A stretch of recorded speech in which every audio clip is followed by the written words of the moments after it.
with Al and Juddy, and this is another episode of Seed Dating, the podcast where you meet one of Agricom's forage products, learn about its attributes, and match it to your farm system. And here to help nurture this blossoming relationship is our very own forage relationship expert, Alistair Moorhead. Hi, Al, and who are we going to meet today? Hi, Juddy. I'm really excited about this one. We're going to meet SovGold, or SovG. It's gold. Yep, Juddy, SovGold is New Zealand's largest selling kale. Tell me, Al, why is it New Zealand's largest selling kale? Well, Juddy, it's really popular. I guess that's correct.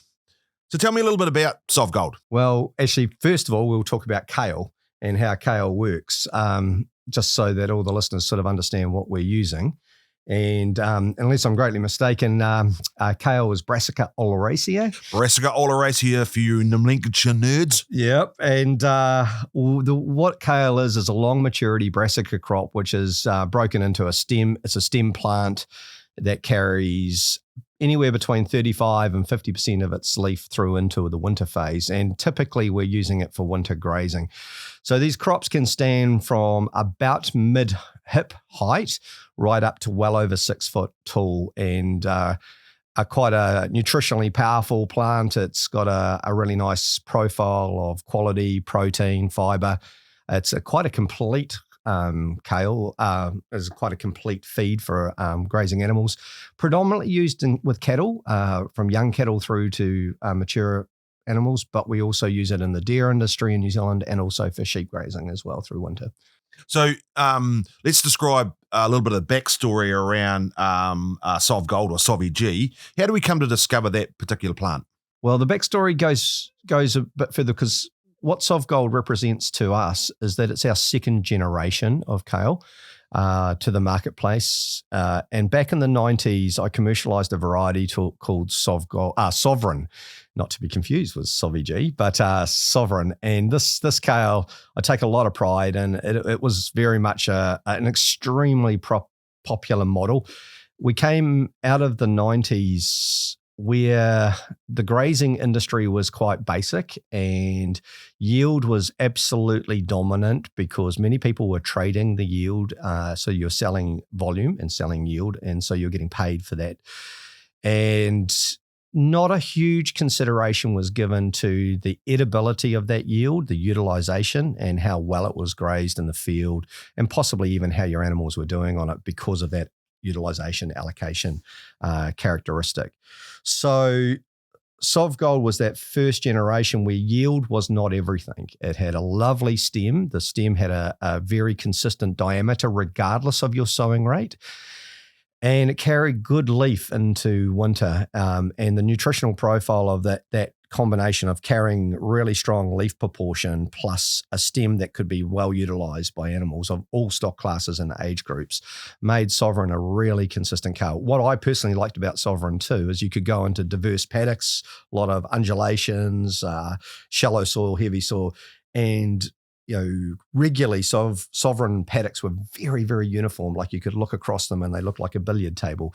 So it created beautiful crops. And that was really different, I guess, at that time, because a lot of those traditional kales, had very large stems. And as you said, it was useful because you were if you were selling that, you were trading it. But there was a large proportion of that just wasn't eaten. Oh, absolutely. And in the early days, and you did this work as well when it came to kale, is that allocation was a massive deal for kale through the 2000s. And quite regularly people said you couldn't put live weight gain on cows.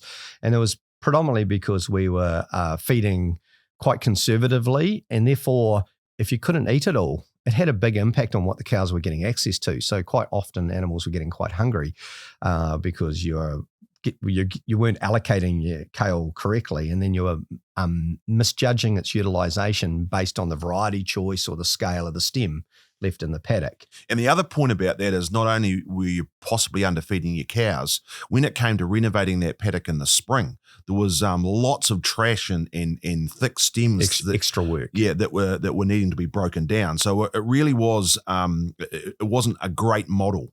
And then Sovereign was a great introduction as a kale to that landscape. It was a genuine step change, and with the scale of how it contributed to the kale market in New Zealand, it was very much the largest area of kale of any one variety for over a decade, possibly even a decade and a half. So Sovereign had a big impact on that style. And the other characteristic of that kale, which I really enjoyed, was its very late flowering nature. And the impact of that on a grazing system meant that as we came into the spring, it was the last thing to start flowering. And we know that in kale, as that plant starts to flower, we can, if we're introducing naive animals into that, run into some animal health issues, right? So not it's not given, but the risk elevates. Yeah, all the book issues with kale predominantly occur once it goes to seed in the late winter in that flowering, in the flowering phase. So not having that plant flower late gives you a bigger window to utilize that. So that's a really important characteristic, I think, in terms of from a systems fit. And now we're really talking about SovG or SovGold. So the next step on was SovG. Yeah, because replacing a model that wasn't just about total yield, but we all appreciate yield because that's still where your carrying capacity comes from. And if you are trading that forage, you still want the yield to be able to get the income, was quite important. So in our business's breeding system, which is based off a relationship with FIL, which is Forage Innovations Limited, our breeding team and our evaluation around the country provides a whole lot of candidates over time. And one of the criteria that just stood out that we must have always achieved was this later heading date, as our flowering date. It is not common within brassica. Typically, many of our brassica species start to go genuinely reproductive right to the point of having yellow flowers by the end of the last month of winter. And very few are not quite yellow by the time they settle into the first month of spring. Sovereign, as we've described, was pretty much the end of the first month of spring as a whole across the whole of the country. So one of the criteria was the heading date or the flowering date. And so we found the first set of genetics that met a number of different traits but had that late flowering, and SovGold was very much that. So it goes to forms its first yellow seed heads sometime around the end of the first month of spring, basically, which is genuinely 20 days, probably later than the majority of kales available. So the traits we really were thrilled to observe and to be presented with were an elevation in total yield. We got an increase in yield for a similar height of kale of about 8%. And that 8% was split between leaf production and stem production, because you can't get quite a big increase in yield without it coming with stem. It's just what type of stem it is and how utilizable that stem is. And we got a really good recipe where, when we move forward from Sovereign to SovGold, we certainly picked up reliable yield advantages made up of both leaf and stem. But the stem was highly utilizable, so it met our first aim of what we need for utilization or edible dry matter. One thing to grow a big crop, another thing to eat it. Yeah, and I think you see that from a grazing point of view as you start grazing through SovGold crops.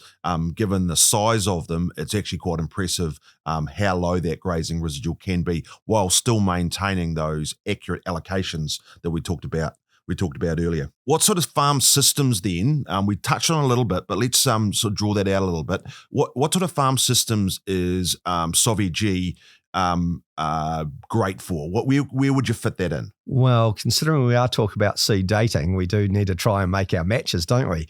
So I'm looking at SovGold's primary placement as a scenario where you are grazing both cows and young dairy stock, particularly we call them in New Zealand R1s and R2s. The R2s is becoming a more mature animal that will be pregnant and be ready for calving, her first calving, and they go through a winter before they start lactating. So our young dry stock? Yeah, yep. Young dry stock and adult cows.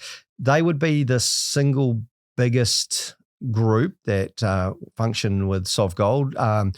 It's, again, this combination of consistent leaf holding in the winter right through to late late winter means that you can keep these animals on right through to calving, get them off the crops, back onto your grass platforms and let them calve on their grass platforms.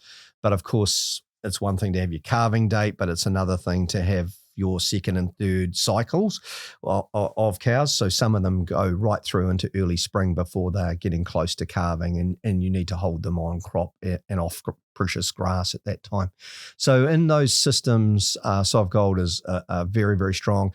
And I would describe it as probably one of your better matches if you're interested in feeding your young dairy stock well, or your cows and you're wanting them to put on body condition. SovGold's a really good match. Tell me a little bit about this other job that it does, where we're using that maybe a little bit earlier in the season, late autumn in terms of autumn feed. Oh, well, look, to be fair, there's other matches other than just that. But sticking with the dairy match theme, SovGold has a couple of other options that it's really useful for. And one of them is that if you're sowing it in its traditional time frame, which is at the end of spring, early autumn, could fit very, very nicely on a dairy farm. We call them in New Zealand dairy platforms. This is where their sole purpose is to grow grass to milk off, and often the cows are taken off onto another environment, which we've just described. But if you put a kale on your platform, it gives you an opportunity for regrassing once it's finished. But actually, one of the rules around maintaining days in milk in the New Zealand farming system is whole farm pasture cover and also cow body condition. And so as grass slows down in the late summer and autumn, having quite significant stands of young kale, which can be grazed at any time in its life without too many animal health issues. And in fact, it's a highly nutritious feed when it's grazed early, is that you can keep days in milk, you can keep body condition of cows, and you can keep your grass cover on your farm elevating. So that's one of the better ones. Now, just talking about another classical match is in the sheep and beef industry. And this is it's where obviously beef cattle, it's a highly suitable feed for any class of beef cattle, young or old, for finishing. And you have a lot of experience with that at Marshdale at our beef unit. But what I'm really interested in is the sort of emerging trait of using a small amount of your summer cropping environment for lamb finishing as kale. So, for example, you might have 20 hectares of summer crop, and you would put 15 hectares of rape in to do the traditional summer crop job, but you may put 5 hectares of kale in to be grazed like a rape in mid to late summer. Now, why that's really attractive is it has no animal health issues. It can be grazed at any time of its life. When it's grazed really young like that, its quality is high, so utilisation can be genuinely high. It can regrow once if it's left for long enough.